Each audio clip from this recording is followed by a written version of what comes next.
জানিয়ে দিব আমাদের হাতে থাকা সর্বশেষ গুরুত্বপূর্ণ আপডেট সংবাদ। ইসরায়েলের সঙ্গে সম্পর্কের বিষয়ে সৌদিকে যে হুঁশিয়ারি দিল যুক্তরাষ্ট্র। জানাবো বড় ঘোর বিপদে পড়তে যাচ্ছে ইসরায়েল। আরও থাকছে ইসরায়েলকে সহায়তা নিয়ে নতুন করে চাপের মুখে বাইডেন। এদিকে যুদ্ধবিরতি নিয়ে ইসরায়েলকে যে সতর্কবার্তা দিল ইরান। আরও থাকছে রাশিয়ার ওয়ান্টেড তালিকায় ইউক্রেনের প্রেসিডেন্ট জেলেনস্কি। এবং সর্বশেষ থাকছে যুদ্ধ বন্ধ ছাড়া ইসরায়েলের সঙ্গে কোনো চুক্তি হবে না বলছে হামাস। দর্শক, এতক্ষণ শুনছিলেন সংবাদ শিরোনাম, এখন বিস্তারিত। ইসরায়েলের সঙ্গে সম্পর্কের বিষয়ে সৌদিকে যে হুঁশিয়ারি দিল যুক্তরাষ্ট্র।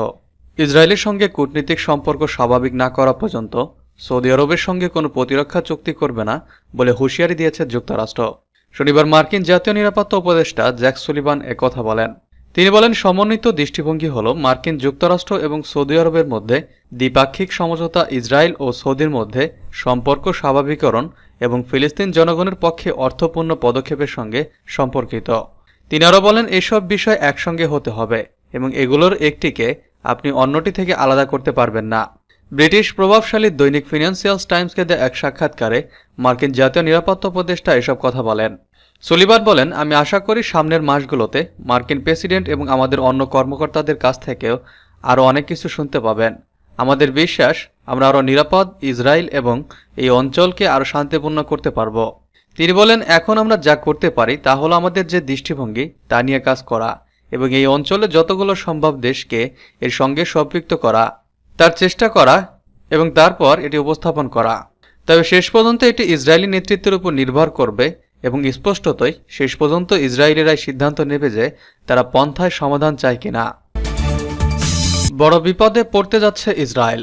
গাজায় যতদিন বর্বরতা বন্ধ না করা হবে ততদিন ইসরায়েলের সঙ্গে সব ধরনের বাণিজ্য বন্ধ করার সিদ্ধান্ত নিয়েছে তুরস্ক। গত 2 মে থেকে সিদ্ধান্ত কার্যকর করে দেশটি।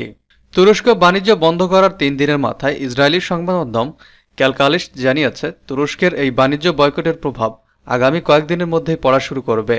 সংবাদ মাধ্যমটি জানিয়েছে, তুরস্কের এই সিদ্ধান্তের কারণে ইসরায়েলে মৌলিক পণ্য, খাদ্যপণ্য এবং বাড়িঘরের দাম বেড়ে যাবে। ইসরায়েলি এই সংবাদ মাধ্যমটি আরও জানিয়েছে, তুরস্ক বাণিজ্য সম্পর্ক ছিন্ন করার পর ইসরায়েলি সরকার বেশ অবাক হয়েছে, কারণ তারা ভেবেছিল তুরস্ক বাণিজ্য বন্ধ করে দেওয়ার হুমকি দিলেও এটি কোনো কার্যকর হবে না। কিন্তু তাদের অবাক করে দিয়ে Turkish president Recep Tayyip Erdogan এমন কঠিন সিদ্ধান্ত নেন। সংবাদ মাধ্যমটির প্রতিবেদনে বলা হয়েছে, তুরস্কের বিকল্প বের করতে লম্বা সময় প্রয়োজন হবে, সঙ্গে নতুন করেও চুক্তি করতে হবে। এমনকি বিকল্প কোনো দেশের সঙ্গে চুক্তি করতে গেলেও পণ্যের দাম বেশি থাকবে। পণ্যের মূল্য বৃদ্ধির এই ভার সাধারণ ইসরায়েলিদের বহন করতে হবে, যারা যুদ্ধের কারণে ইতিমধ্যে আগের তুলনায় বেশি দাম নিয়ে নিত্য প্রয়োজনীয় পণ্য কিনছেন। তুরস্কের বাণিজ্য নিষেধাজ্ঞার সবচেয়ে বড় প্রভাব পড়বে ইসরায়েলি নির্মাণ শিল্পের উপর, সঙ্গে অটোমোবাইল খাতেও এটির প্রভাব পড়বে, কারণ বেশিরভাগ অটোমেকাররা জনপ্রিয় সব গাড়িগুলো তুরস্ক থেকেই ইসরায়েলে নিয়ে আসে। ইসরায়েলকে সহায়তা নিয়ে নতুন চাপে বাইডেন। ইসরায়েলকে অস্ত্র সহায়তা দেয়া নিয়ে নতুন করে নিজ দল ডেমোক্রেটিক পার্টির চাপের মুখে রয়েছেন মার্কিন প্রেসিডেন্ট জো বাইডেন। যুক্তরাষ্ট্রের প্রতিনিধি পরিষদের 88 ডেমোক্রেটেড সদস্য ইসরায়েলের সাথে অস্ত্র বিক্রি স্থগিতের কথা বিবেচনা করতে জোর আহ্বান জানিয়ে তার কাছে চিঠি লিখেছেন। চিঠিতে তারা বলেন, গাজায় অব্যাহতভাবে ইসরায়েলি মানবিক সহায়তা সীমিত করছে। খবর এক্সি অনলাইনের। ফিলিস্তিনের প্রতি সংহতি জানিয়ে যুক্তরাষ্ট্র জুড়ে শিক্ষার্থী বিক্ষোভের মধ্যে ডেমোক্রেট আইন প্রণেতারা এ পদক্ষেপ নিলেন। এতে আগামী নভেম্বরে প্রেসিডেন্ট নির্বাচনকে সামনে রেখে নতুন করে চাপে পড়লেন বাইডেন। ডেমোক্রেট আইন প্রণেতারা জেসন ক্রো ও ক্রিস বেলোনিয়র নেতৃত্বে প্রতিনিধি পরিষদের সদস্যরা জো বাইডেনকে গত ফেব্রুয়ারিতে সই করা একটি স্মারকলিপির কথা স্মরণ করিয়ে দেন। এতে গাজায় ইসরায়েলের মানবাধিকার রক্ষার নিশ্চয়তার বিষয়টি অন্তর্ভুক্ত ছিল। এতে উল্লেখ ছিল, ইসরায়েল গাজায় ত্রাণ সহায়তা সীমিত করা বা বাধা দিতে পারবে না। পরে মার্চে ইসরায়েলের প্রতিরক্ষা মন্ত্রী ইয়েভ গ্যালান্ট ওই চিঠিতে সই করেন।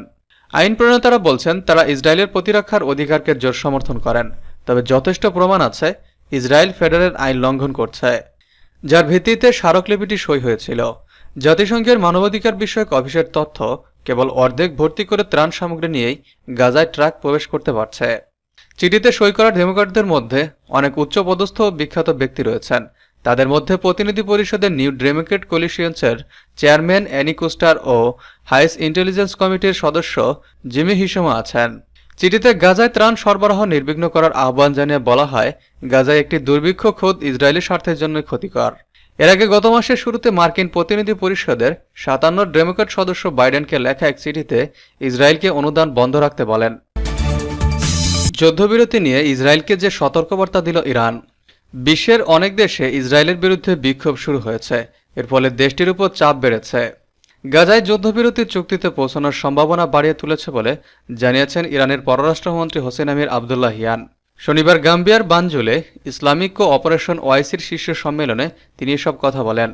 ওআইসির শীর্ষ সম্মেলনে আমির আবদুল্লাহিয়ান বলেন, এই সম্মেলনে ইসলামী দেশগুলোতে টেকসই উন্নয়ন এবং গাজায় যুদ্ধবন্ধের দিকে বিশেষ মনোনিবেশ করছে। ফিলিস্তিনিদের অধিকার পূরণ, গাজায় যুদ্ধ ও গণহত্যা বন্ধের জন্য যথাযথ ব্যবস্থা নেওয়া হবে বলে আশা প্রকাশ করেন তিনি। ইরানের পররাষ্ট্রমন্ত্রী বলেন, আমাদের উচিত গাজাবাসীর জন্য মানবিক সাহায্য পাঠানো এবং তাদের বসবাসের জায়গায় যাতে কেউ দখল করতে না পারে তার জন্য ব্যবস্থা নেওয়া। পররাষ্ট্রমন্ত্রী আরও বলেন, বর্তমান আঞ্চলিক সংকট সমাধানে সহায়তার জন্য সবার মধ্যে সমন্বয়ের জন্য বানজুলে বেশ কয়েকটি চুক্তি হয়েছে। উল্লেখ্য, 7 অক্টোবর হামাসের হামলার প্রতিশোধ হিসেবেই সেদিনই গাজার বিরুদ্ধে নজিরবিহীন ও নির্বিচার বিমান হামলা শুরু করে ইসরায়েল। পরবর্তীতে স্থলবাহিনী এতে যোগ দেয়। এই আগ্রাসনে গত 7 মাসে অন্তত 34,622 জন ফিলিস্তিনি নিহত হয়েছেন, যাদের বেশিরভাগই নারী ও শিশু। ইসরায়েলের এই নির্বিচার হত্যাযজ্ঞের বিরুদ্ধে কলম্বিয়া বিশ্ববিদ্যালয়ে বিক্ষোভ শুরু হয়। পরে তা ছড়িয়ে পড়ে সারা দেশে এবং অন্যান্য দেশের বেশ কিছু শিক্ষা প্রতিষ্ঠান ইতিমধ্যেই বিক্ষোভে যোগ দিয়েছে। রাশিয়ার ওয়ান্টেড তালিকায় জেলেনস্কি। ইউক্রেনের প্রেসিডেন্ট ভ্লাদিমির জেলেনস্কির বিরুদ্ধে ফৌজদারি মামলা করে তার নাম ওয়ান্টেড তালিকায় যুক্ত করেছে রাশিয়া।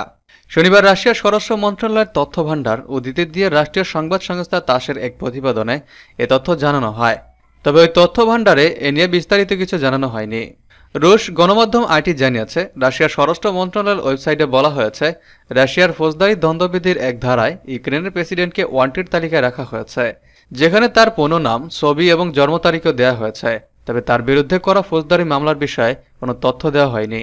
2022 সালের ফেব্রুয়ারিতে ইউক্রেনের আক্রমণ শুরু করার পর থেকে দেশটির ও ইউরোপের কিছু সংখ্যক রাজনীতিকদের বিরুদ্ধে গ্রেপ্তারি পরোয়ানা জারি করেছে রাশিয়া। রাশিয়ার পুলিশ চলতি বছরের ফেব্রুয়ারিতে সোভিয়েত আমলের স্মৃতিস্তম্ভ ভাঙার জন্য এস্তোনিয়ার প্রধানমন্ত্রী কায়া কাল্লাস, লিথুনিয়ার সংস্কৃতি মন্ত্রী এবং লাতভিয়ার সাবেক পার্লামেন্ট সদস্যদের বিরুদ্ধে গ্রেপ্তারি পরোয়ানা জারি করে এবং তাদের নাম ওয়ান্টেড তালিকায় অন্তর্ভুক্ত করেছে। গত বছর আন্তর্জাতিক অপরাধ আদালতের আইসিসি যে অভিশংসক প্রেসিডেন্ট ভ্লাদিমির পুতিনের বিরুদ্ধে গ্রেপ্তারি পরোয়ানা প্রস্তুত করেছিলেন, রাশিয়া তার বিরুদ্ধে পাল্টা গ্রেপ্তারি পরোয়ানা জারি করেছে। ইসরায়েলের সঙ্গে সম্পর্কের বিষয়ে সৌদিকে যে হুঁশিয়ারি দিল যুক্তরাষ্ট্র। ইসরায়েলের সঙ্গে কূটনীতিক সম্পর্ক স্বাভাবিক না করা পর্যন্ত সৌদি আরবের সঙ্গে কোনো প্রতিরক্ষা চুক্তি করবে না বলে হুঁশিয়ারি দিয়েছে যুক্তরাষ্ট্র। শনিবার মার্কিন জাতীয় নিরাপত্তা উপদেষ্টা জ্যাক সুলিভান একথা বলেন। তিনি বলেন, সমন্বিত দৃষ্টিভঙ্গি হল মার্কিন যুক্তরাষ্ট্র এবং সৌদি আরবের মধ্যে দ্বিপাক্ষিক সমঝোতা, ইসরায়েল ও সৌদির মধ্যে সম্পর্ক স্বাভাবিকরণ এবং ফিলিস্তিন জনগণের পক্ষে অর্থপূর্ণ পদক্ষেপের সঙ্গে সম্পর্কিত। তিনি আরও বলেন, এসব বিষয় একসঙ্গে হতে হবে এবং এগুলোর একটিকে আপনি অন্যটি থেকে আলাদা করতে পারবেন না। ব্রিটিশ প্রভাবশালী দৈনিক ফিনান্সিয়াল টাইমসকে দেয়া এক সাক্ষাৎকারে মার্কিন জাতীয় নিরাপত্তা উপদেষ্টা এসব কথা বলেন। সুলিভান বলেন, আমি আশা করি সামনের মাসগুলোতে মার্কিন প্রেসিডেন্ট এবং আমাদের অন্য কর্মকর্তাদের কাছ থেকেও আরও অনেক কিছু শুনতে পাবেন। আমাদের বিশ্বাস, আমরা আরও নিরাপদ ইসরায়েল এবং এই অঞ্চলকে আরও শান্তিপূর্ণ করতে পারব। তিনি বলেন, এখন আমরা যা করতে পারি তা হলো আমাদের যে দৃষ্টিভঙ্গি তা নিয়ে কাজ করা এবং এই অঞ্চলে যতগুলো সম্ভব দেশকে এর সঙ্গে সম্পৃক্ত করা, তার চেষ্টা করা এবং তারপর এটি উপস্থাপন করা। তবে শেষ পর্যন্ত এটি ইসরায়েলি নেতৃত্বের উপর নির্ভর করবে এবং স্পষ্টতই শেষ পর্যন্ত ইসরায়েলিরাই সিদ্ধান্ত নেবে যে তারা পন্থায় সমাধান চায় কিনা।